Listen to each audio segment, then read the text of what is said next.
Diduga supir terpengaruh minuman alkohol.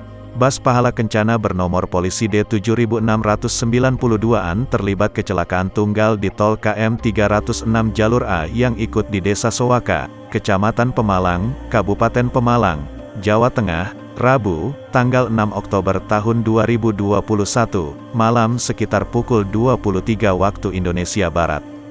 Kanit Laka Satlantas Polres Pemalang, Ibtu Nuryadi saat dihubungi tribunjateng.com, Kamis, tanggal 7 Oktober tahun 2021, malam membenarkan kejadian tersebut.